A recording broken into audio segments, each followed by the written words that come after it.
Unlock the power of your mind.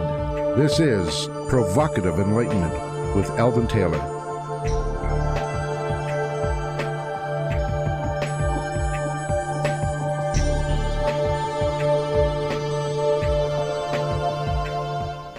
Welcome, and thank you for joining us today. The next hour is devoted to learning something more, not just about the world of shoes and ships and the sealing wax, but about how, what, and why we believe as we do. A time for the open-minded and a time for those willing to question what they think they know or what they may believe, those willing to be uncertain for an hour. I'm Eldon Taylor, and this is Provocative Enlightenment. All right. You're invited to join our chat room by going to provocativeenlightenment.com/chat. My partner Ravinder is here in the studio and monitoring the chat room now, and she just loves to give us her words of wisdom for the day. So share those, Ravinder. You're a cheeky so-and-so. Well, I was just talking about the fact that I'm not feeling very wise today, I suppose. So, yeah, he's winding on me. But words of wisdom, I would probably say for today, take a few moments to enjoy the holiday season. You know, it's easy to get so busy, caught up in everything that you have to do, the planning, the preparations out there, especially when you've got families, that, you know, it can be easy to forget to take that few moments to yourself just to enjoy having family around and enjoying the season of goodwill. It feels good, so join me in it. All right, remember to wrap all the packages, and when you can fold those folds. Never mind. That looks You're enough. I'll leave it winding on alone. me again, huh? All right, in this week's Spotlight, I would like to discuss the idea of winning. It seems today that there are many who discourage winning, for everyone is a winner. Now, the idea is applaudable, for it is designed to encourage people to participate who might not otherwise. As such, schools across the country, by way of one example, often reward mediocre effort. The problem with this strategy is real life. In real life, the best candidate wins the job. The most attractive wins the beauty contest. The best grade point earns a scholarship. The best athlete goes on to play pro ball, and so forth. In other words, in the real world, winning is all about where you end up in life. What do we really teach our children, our young people, when they are rewarded for inadequate effort? To assume that every insufficiency is the best the person can do fails to encourage them to do better. If winning isn't important, how do we motivate that young person to reach down and do their very best, and to reach further down to find improvement every time they have an opportunity to compete? As much as so many today wish to think that winning and losing is an obsolete standard from an old America, the fact is life is all about competition. You compete for your mate, for your job, for advancement, and so on. Even our political process is all about competition, and competing to win the hearts and minds of the electorate is not just a political matter. We all compete to win our way with our friends, family, peers, fellow workers, etc. Think about all the negotiations you personally have been involved in, whether as a spouse, a parent, an employee, or an employer. Of course, we want win-win scenarios where possible, but that's not always feasible. I remember reading a book several years ago, the title of which was F, that infamous four-letter word that begins with F, F Yes, by Wing Fing. Fing suggests a story where his teen daughter, 15 or 16 years old, informs him that she is going to drop out of high school with her high school boyfriend and run away, begin their life together. Fing thinks about this and says something like, "Sure, why not? F yes, run off and get pregnant and live in some slum while your dude hunts for work, or make up a cardboard sign and beg on the street corner. F yes, And after a couple of years, when the romantic excitement wears thin and he leaves you, well, you can take the kid, or maybe more than one, and find a shelter to live in. Yes, no education, a high school dropout, some shelter will take you in and your kids in as well. Yes, why not? For Fing, the art of persuasion begins with agreement. Still, the negotiation is essential unless you want your daughter living in the street.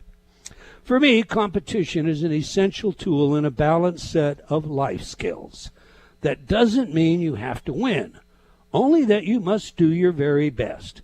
That should be the measure and criterion behind a healthy perspective when it comes to winning and losing. My thoughts anyway. What are yours, Ravinder? You know, the whole idea of competing, I think it's important. It's something that I have always done. I suppose even when you're not, competing for a job or stuff like that, I like to compete with myself. I mean, there can be jobs I'm doing that are pretty boring. So if it's just a routine kind of job at home, well, then I see if I can do it faster, because that'll get it out of the way, do it quicker, do it better. And then, of course, at work, I use the same thing. Every time I achieve something, well, then I aim for something higher. So, yeah, I think competition is a way to bring out the best in people. I do understand why they're trying to be encouraging to kids in school.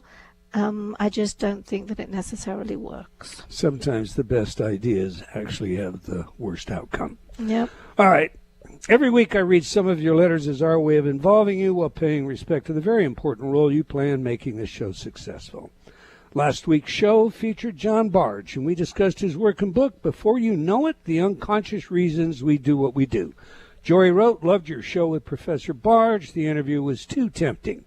I had to buy his book, and it is a brilliant read. Thanks for the info. Richard wrote, Barge is one of my favorite guys out there. Eleanor wrote, the spotlight about authorities during the Barge show was right on. As a professional biologist, all this new age stuff you find on the internet about epigenetics and other things is not only dumbed down, but largely wrong. Moving on, Francisco wrote, I have been using InnerTalk for a couple of years now, and I am a big believer in this technology. It's incredible what tuning into a positive frequency can help us accomplish. I personally listen to the Miracles and Confidence programs as I have struggled with anxiety for a long time and didn't want it to impede on my progress in life. I'm happy to say InnerTalk has played a role in helping me achieve a more peaceful state of mind. I believe I am well on my way to fulfilling my greatest potential. I believe your programs could help many of my customers achieve a happier and more healthy life. I was hoping to discuss the possibility of being an affiliate or distributor of your programs via my website. Well, Francisco, we'd love to have you join our affiliate program, and you can enroll in it by visiting the website at intertalk.com. Okay, that's all the time that we're going to take for letters today, but we do love your comments, so please keep them coming. You can opine by writing to me at Eldon, that's ELDON, at eldontaylor.com, or by joining me on Facebook at Dr. Eldon Taylor. We do sincerely appreciate your thoughts and ideas. Now to today's show. Never split the difference. Negotiating as if your life depended on it, with author Chris Voss. So let me tell you a little about today's guest. Chris was the lead international kidnapping negotiator for the Federal Bureau of Investigation, as well as the FBI's hostage negotiation representative for the National Security Council's Hostage Working Group. Before becoming the FBI lead international kidnap negotiator, Chris served as the lead negotiator for the New York City division of the FBI. He was a member of the New York City Joint Terrorist Task Force for 14 years. During Chris's 24-year tenure in the FBI, he was trained in the art of negotiation, but not only the FBI, but Scotland Yard and Harvard Law School. He is also a recipient of the Attorney General's Award for Excellence in Law Enforcement and the FBI Agents Association Award for Distinguished and Exemplary Service. He is an adjunct professor at Georgetown University's McDonough School of Business and a lecturer at the Marshall School of Business at University of Southern California, and he has taught business negotiation at Harvard University. His book is a great read. You will love it. On that, let's get him in here. Welcome to Provocative Enlightenment, Professor Chris Voss. Thank you very much. I'm happy to be here. We like to know three things on this show. Who is the messenger? What is the message? And, of course, how do we use it? So to that end, what is the purpose of your book, and what are you personally passionate about, Chris? Yeah, hostage negotiations is just emotional intelligence. The purpose of the book is to show that the emotional intelligence of hostage negotiators applies to everything that we do. And that's what I'm passionate about. I think it's cool. I love helping people make deals that they would never otherwise make. All right. You heard today's spotlight. What are your thoughts on winning and losing? Yeah, you want to go fast, go alone. You want to go far, go as a team. So competition, if you're hyper competitive, if you're too competitive, sometimes you don't work well in a team. And it's understanding that we got to succeed as a team. The human species is hardwired to collaborate anyway. The only cavemen that survived were the ones that collaborated. The ones that didn't collaborate died alone in the dark.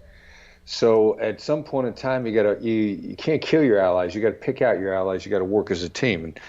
And that's really kind of what the book is about. I mean, somebody stopped me at dinner the other night and they said, your book is about how do we get each other on the same team, and then how do we as a team attack the problems that we're faced with. So I believe in competition, just you got to be careful that you don't compete with the people you should collaborate with. Excellent point. We are herd animals. You're negotiating with a terrorist. Tell me about win-win in a scenario such as that. Yeah, well, there's two things about win-win. First of all, there's people that espouse the philosophy openly, and they're one of two types. They're either suckers or the sharks. I love it. But then, in reality, for a negotiation to be successful, for the other side to implement, they got to get something out of it. So I just don't use that terminology. I know if I get into a negotiation and the people on the other side of the table right away say, let's make this a win-win deal. We want a win-win. That's a monstrous tell that they want to take every dime I have. If they say it right up front, they're trying to get me to drop my guard. And then if I feel I got a win-win, then they're going to try to take me hostage. They're going to try to make me feel like it's fair. They're going to use the F word on me, the fairness word. They're going to knock me all around. But at the end of the day, there's no such thing as a one-off. You see people again. They stay in your environment. They're there to haunt you, if you will. If they lose, then since revenge is a dish best served cold, then they lay in wait for you and you accumulate enemies, and pretty soon you get destroyed. Interesting, and I totally agree. But all right, let's go to your book for a second. You opened it up with a story about Harvard and what today you refer to as calibrated questions. Share the story with our audience and explain what you mean by a calibrated question, will you? Yeah, well, a calibrated question is a more refined take on what people would normally refer to as open-ended questions. Who, what, when, where, why, and how. The reporter's questions are, as Jim Camp in his book Start With No was written back in 2002, he referred to as interrogative-led questions. Now, you want to calibrate them a little bit more for effect. You pretty much refine them down just to what and how. You ask them in a deferential manner.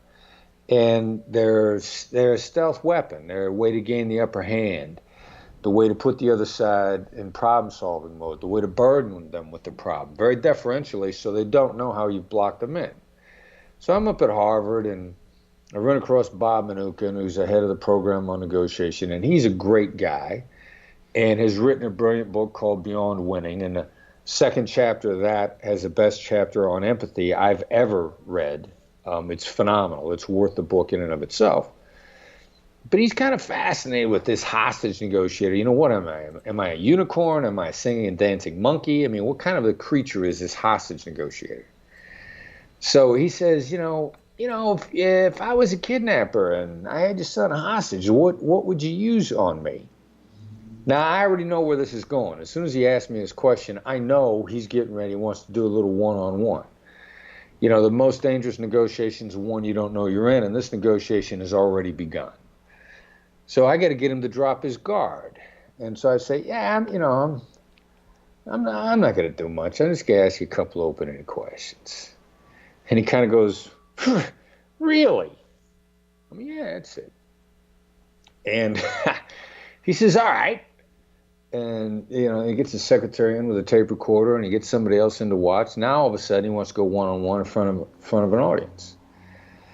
And he says, all right, Voss, I'm a kidnapper. I got your son, $1 million. $1 million by tomorrow morning, and we kill your son. And I just look at him, and I say, how am I supposed to do that? And he kind of blinks about 4 times, and this innocuous open-ended question, now calibrated question, stops him dead in his tracks. And that's the whole design. It catches people off guard. It stops them dead in their tracks. And that's what I did to him. And that's a phrase that you've used very successfully in not just negotiating in a hypothetical like that, but in real life situations. And how am I supposed to do that? And how do you respond when they say, well, I don't really care how you do it? Well, and so then what a lot of people view that as failure, and we have to reteach people a little bit, because how am I supposed to do that? Ask deferentially. It's like if you got up to bat in Major League Baseball and you hit a home run 9 out of 10 times. 9 out of 10 times. Mm-hmm. It's a home run. It catches you off other side off guard. But you get used to hitting a home run, and when you swing and you don't hit it out of the park, people are shocked. Now, your job as a negotiator is to push the other side to their limits, to find out what their limits are and keep them at the table. And if somebody says to you, I really don't care how you do it, you just got to do it if you want the deal, what you've just done is your job. You've pushed them to their limit without the negotiation blown up, without them screaming at you, calling you names, pounding their hands on the table and storming out, which is normally the way people find limits in negotiations. Then they got to go back and they got to repair all the toxic waste from the nuclear explosion. This is a way to push people to the limit. And the worst thing anybody's ever said in thousands of negotiations is, I don't care how you do it, you have to do it. And at that point, you've done your job, and then you either pivot to another term, or you say, I'm sorry, it still doesn't work for me, and you walk away. Interesting. I like that. All right. Tell us about the Black Swan Group that you founded, and why the name Black Swan? Yeah, back in 2007, when I was leaving the Bureau, I came across Nicholas Talim's book, The Black Swan, and was inspired by the title. It's a great book. It's a smart read. And then as I dug into his title, he said the impact of the highly improbable, and it was actually inspired by the metaphor of the first discovery of black swans in Australia back in, I believe, the 16th century. Western Europe only saw white swans, and they said, wow, if a swan was black, that'd be crazy. That would never happen. And then they found black swans. So he was inspired by the impact of the highly improbable being game-changing events. So we love that as a metaphor, because if you're a black swan negotiator, you're a game changer in ways that people don't even see, because you're doing it in tiny little ways that have massive differences on the outcome. Okay, you have a blog. The Black Swan Group has a blog, and anybody can subscribe to that. I know I've subscribed to it. I'm going to ask you a few questions about some of the things in your blog later. But while we're on that subject, give the URL for your blog to our audience. I suggest it to everyone out there. There are some great tips in this. So what is that URL, sir? Yeah, it's on our website, blackswanltd.com. It's called The Edge. And actually, we got a text to sign up function that's the easiest way to sign up, if I could share that. Sure, please do. Yes, you text to the number 22828. That's the number you're texting to, 22828. And you send a message, FBI empathy, all one word. Don't let your spell check put a space between that. FBI empathy, lowercase, one word, to 22828, and you'll get a response back. And it'll ask for your email. I'll sign you up. And a newsletter, and the blog, the newsletter's free. Comes out every Tuesday morning, short, sweet. Gets you rocking and rolling at the first part of the week. Yeah, and it is a powerful blog. And so far we've talked about kind of the hostage stuff, the FBI stuff. But what you teach in this book has value for all walks of life. You could be a salesperson. You could be thinking about getting married and proposing to someone who might even want a prenup. I mean, everything in our life, has a negotiation standard, including raising our children. So do go sign up for it. All right. You say the golden rule is wrong. How is that? How is that? Isn't that the craziest thing you ever heard? Treat people the way you want to be treated. Here's the problem with that. Now, first of all, that ain't a bad start, because that eliminates a lot of bad behavior. But we believe the world splits up in basically 3 conflict mode types: fight, flight, make friends. And the world is pretty evenly divided among these 3. We pulled people from China to Germany to Bogota, Colombia, and we get some pretty solid data. We've seen this shake out into thirds. So if that crazy idea is true, then that means that 2 out of 3 of the people you encounter are the other types, which means they're not you. And so to kick it up a notch, instead of treat people the way you want to be treated, treat people the way they need to be treated. And it's a 2-millimeter shift that makes you much more focused on the other person. Because all right, so I'm an assertive, and I like direct and honest. And if I ask you a question, I want an answer. Well, that direct and honest is like getting hit in the face with a brick. Now, I like that. I like a good brawl. But 2 out of 3 people don't like that brawl. And I can't say, well, I just treated you the way I wanted to be treated. That's just not fair. I need to adapt to you. So in place of the golden rule, well, we have a break coming up. So I'll tell you what, when we come back, I'm going to ask you, if we're not going to treat them the way we would want to be treated, how do we know how to treat them at all? How do we know what they have in mind as to how they want to be treated? All right, we're speaking with Christopher Voss about his working book, Never Split the Difference, Negotiating as If Your Life Depended on It. It's a great read. Do go get the book. You can learn more about our guest by visiting his website at Black Swan Ltd. One word, blackswanltd.com. Now we have a video for you from the Black Swan Group detailing 3 negotiation techniques that really work. So if you're not already in our chat room, now's the time to get on over there, and you can do that by going to provocativeenlightenment.com/chat. Do please stay tuned. We'll be right back. You're listening to Provocative Enlightenment with Eldon Taylor. Change has never been easier. Whether you wish to lose weight, stop smoking, build better relationships, become creative, enjoy ultra prosperity, or simply relax and promote self-healing, Inner Talk has been repeatedly demonstrated effective in the most rigorous of scientific studies. Our customers love Inner Talk.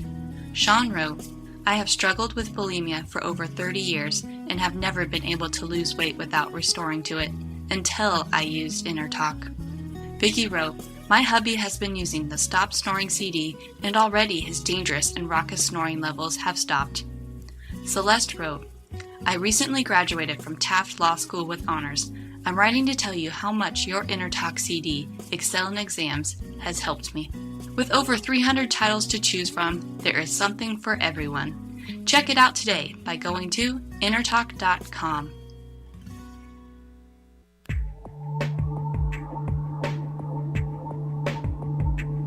Unlock the power of your mind. This is Provocative Enlightenment with Eldon Taylor.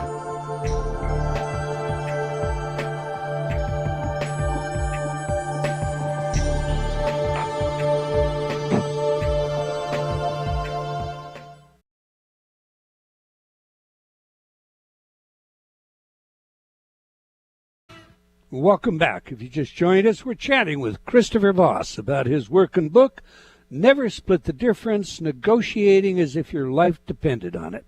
You can learn more about our guest by visiting his website at blackswanlimited.com. That's blackswanltd, all is one word, .com.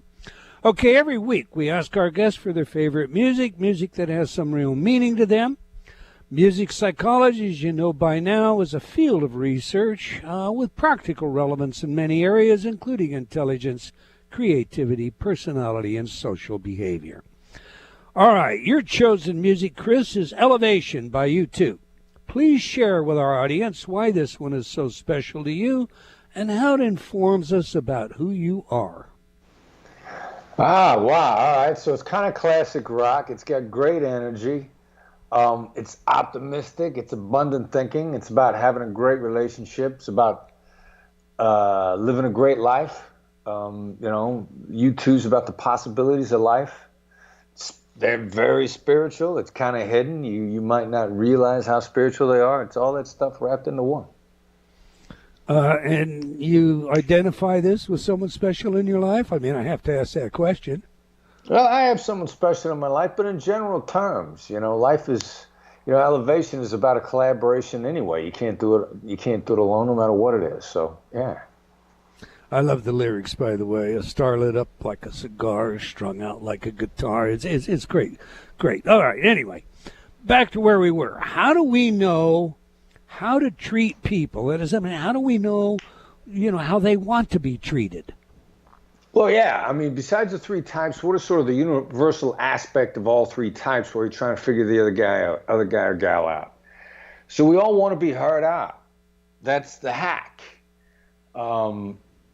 People are only reluctant to talk because they're not used to being listened to. They expect you to say, yes, but I understand, whatever mechanism there is to get them to shut up because the other person wants to make their point. So all three types love being heard out. And you start hearing people out, you start finding out, they got common ground. Maybe you find out that they got a better idea than you do. So you need to gather that information, find out who they are, hear them out. All three types like that. Okay. Differentiate for us, if you will, the analyst, the accommodator, and the assertive. Well, the assertive is direct and honest. They're very competitive. They think in a very linear fashion.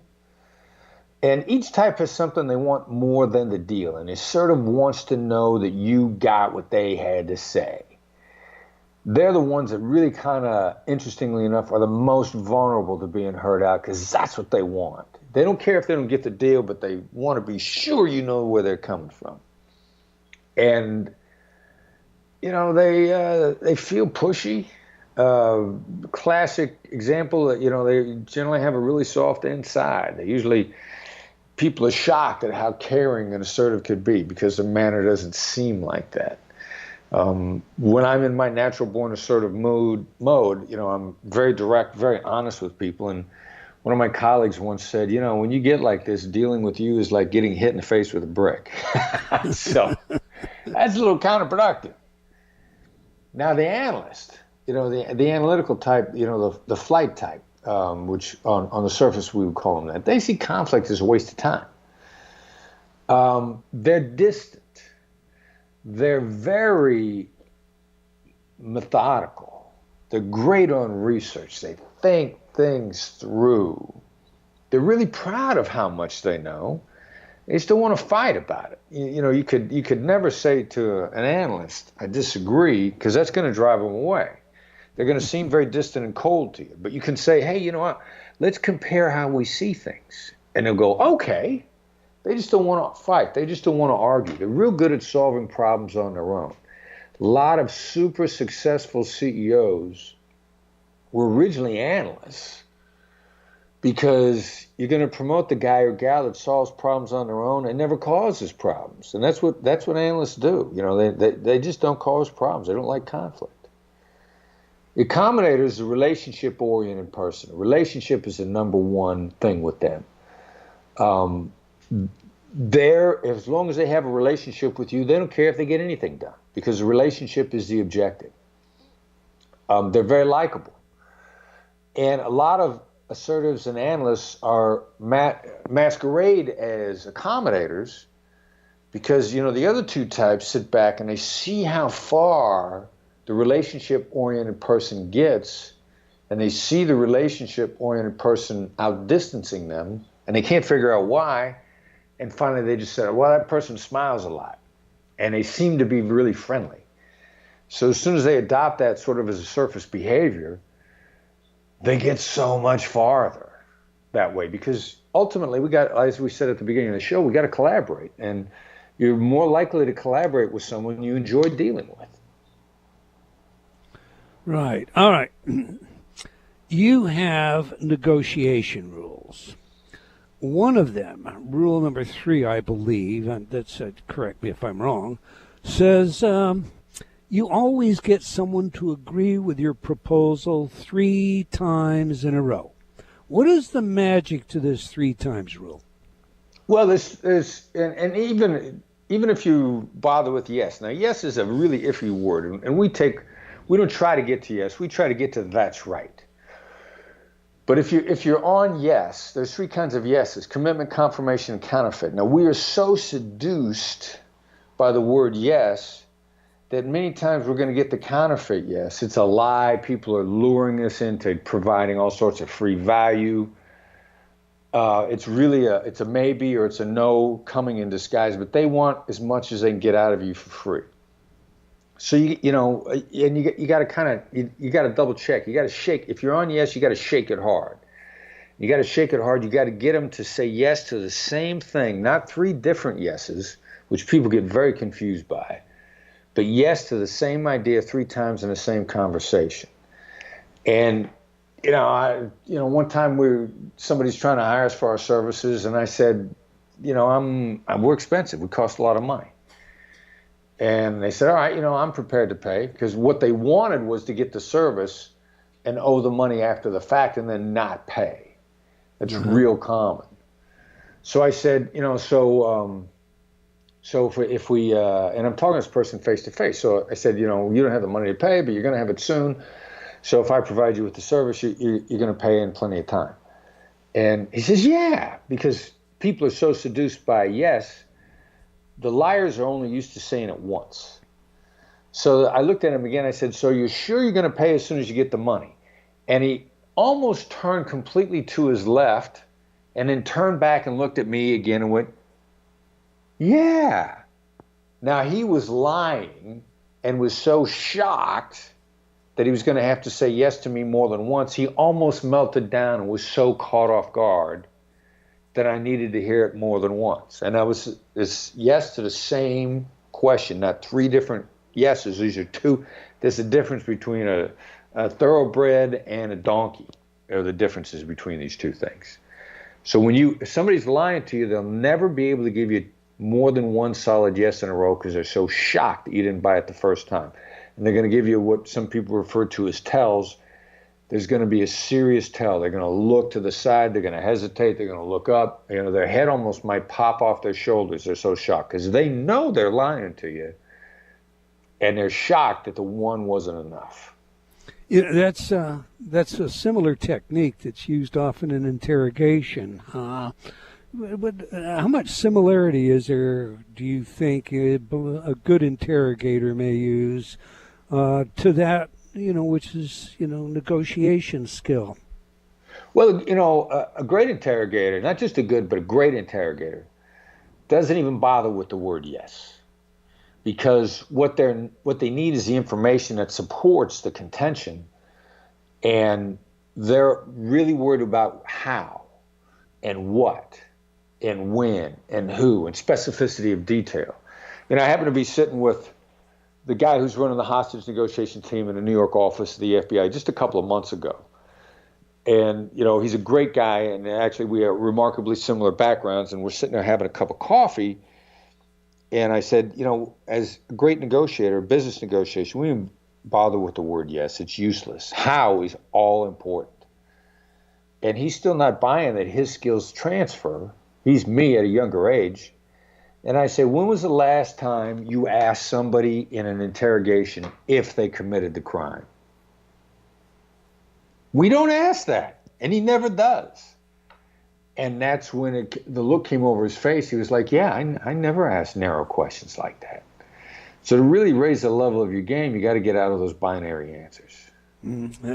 That's interesting. I should have talked to you years ago when I was a lie detection examiner, and we'd often go to interrogation following a bad exam. And, of course, if you're an examiner, you're going to ask very directly, did you take the missing money? So that's let's very go interesting. to that for a second, because what you did there, a lot of people miss, because you asked them a series of control questions, right? Correct. Because you're laying down, and this is what a lot of people miss, and this is exactly what you used to do. You used to lay down what they look like when they're telling the truth. Correct. And those control questions are designed, everybody tells the truth one way, and as soon as they do anything that deviates from that, they're lying. And you will ask those pointed questions at that point in time to set up the profile, the one way they tell the truth. And then after that, it's a setup, because now you're asking pointed questions. Like you said, you get a bad exam, their needles are all over the place. Now you got to find out, now you got to get into the hows and whats and whys after that, don't you? Correct. That's exactly right. All right. Chris, there are 10 rules that you teach. I don't want to give them away. I want everybody to get your book. This really is a good book. So if you only had one of those rules that you could operate with, just one, what would you consider to be the most important rule and why? Probably the secret to gaining the upper hand in a negotiation is giving the other side the illusion of control. Flesh that out for us. Well, control-oriented negotiators are really easy to get them to drop their guard. They only want to feel like they're in control, then they start giving away the farm, and it's an illusion. So a control-oriented negotiator is going to want to talk the whole time. I'll be like, all right, I'll keep you talking until you come up with my ideas. I'll let you talk you into my position. I'll let you have my way. And then when you've talked yourself into it, because you wanted to feel like you were in control, you want to talk the whole time, I'll look at you and I'll say, wow, brilliant, let's do that. And then you'll implement the heck out of it because you thought it was your idea. I just let you talk yourself into my idea. I take it from your book, a story in your book, that when you were negotiating for an imaginary amount of money that you would gain, that these intellectuals, as you described them, that you were negotiating with, people that you say are smarter than you, although I don't know that that's true, it's just your words, they were of the type you just described. They confident, erudite, overly intelligent, and it was easy for you to take advantage of them as a result. Yeah, it's kind of crazy. I remember coming across some really solid information a number of years ago that said that high IQ people or highly educated are not terribly great negotiators because they're more interested in showing off what they know than actually learning from you what's going on. Yeah. All right. Your book discusses 3 types of leverage. What are they? And flesh them out for us. Well, and I'm going to take a 90-degree turn on you. Okay. Because that's one of the sections that when we update the book or write another one, we'd leave that out entirely. We think now completely in these days in terms of influence and not leverage. Okay. Because leverage is, I used to say as a hostage negotiator, there's always leverage. Jim Camp, author of Start With No, said there's no such thing as leverage. So what's a lesson you take away from there? Leverage is this mystical, emotional idea. It's about perception. It's about what you think of what the other side has. Not what they have, but what you think of it. It's not what you have on them. It's what they think of what you have on them. Mm-hmm. So we want leverages to be this quantifiable definition of the ability to inflict loss. But if the other side doesn't feel the loss the way we want them to, then if we thought we had leverage, now are we powerless? That's what you get into if you're a leverage-oriented negotiator, or because you're making assumptions about power dynamics. If they're talking to you at all, you got leverage. It's your job to not screw it up, or it's your job, based on the way human nature reacts, to use the emotional intelligence tools to reframe the situation for them so they see it differently, which then changes everything. So it's really about influence. All right. Your book suggests that you should, use time as an advantage. I don't think that that's necessarily always possible, but what do you mean by how do you use time as an advantage? Yeah, well, we used to always, I never counseled people to be patient because it seemed to them to be very passive and like they were doing nothing. And I'd say, here's what I want you to do. I want you to use patience as a weapon. And then they go like, ooh, all right, that's different. I can be proactive by doing nothing. So again, that's how you frame it in somebody's mind. But, time is, everybody has expectations of how long something is going to take. And they typically underestimate how long it takes them to actually do something. But I need to tease out from you your expectations of how long this is going to take. Then I need to really understand the process and how long it's going to take us to get stuff done. And if we don't engage, you may have a deadline of next Friday. And if I let it hang like that, you're not going to get worried till Thursday. But we may actually have 4 days of work in front of us. So I got to kick you into gear sooner than that and get you to feel it sooner than that. Or I need to walk away now. Walk away now, but the deadline's not till next Friday. Yeah, but we got too much work to do between now and then. So you sort of get out of the idea of time and you get much more into process and progress. The other thing, too, is you're going to put a deadline on me of next Friday. But if we're making real progress between now and then your deadline's going to go away. Interesting. I'm going to have to ask you a couple of personal questions here, Chris, because you're just feeding off some things here. In my own family, and I have a wonderful family, 2 boys and my wife, they're very aware of what I did for a number of years. And so if I begin to question one of them about something, anything, it doesn't matter, they'll immediately come after me as an interrogator. Would you stop that interrogation? How does your family and friends, understanding who you are, the techniques you use, but how do they feel about it? They largely ignore it. My siblings, I got 3 sisters, 1 older, 2 younger. My mom, this negotiation stuff, this hostage negotiator guy is just like, they see it as, my stage identity or something. They know me forever and they react to me, which actually all they want from me is understanding anyway. My girlfriend, who hears me talk about this stuff all the time, some of it she's hypersensitive to. But since as a human being, everybody wants to be understood, she just wants me to understand at the end of the day. And she wants the opportunity to talk. And, we had dinner together last night. I'm out of town all the time. And she wanted me to sit and listen to her for an hour because she, as human beings, we want to be listened to. Sure. And we had a wonderful evening last night, and I was a great negotiator. I didn't say a word.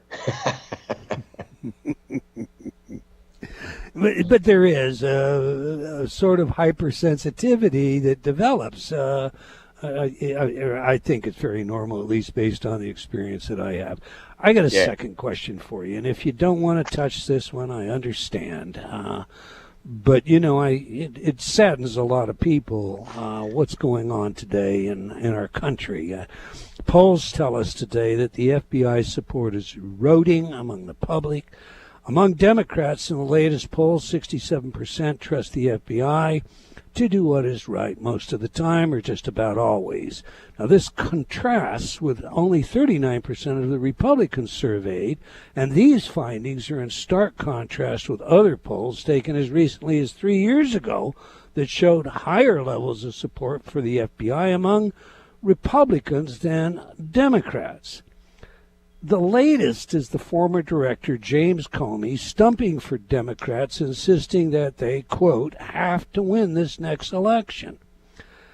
To say that the Bureau has become political in the minds of many is obviously an understatement. I mean, when you see this politicization of the Bureau, Chris, what are your thoughts on all of this? Yeah, it hasn't quite spilled that into the open as intensely and this much before. What I get the biggest kick out of now these days is, the Democrats are defending the FBI, and 10 years ago they would rather be set on fire than defend the FBI. So, it's what's going on in the moment. I mean, I wish I could tell you the man that said this, but I heard a guy give it a lecture a couple months ago, and he said, pay attention to the data and not the headlines.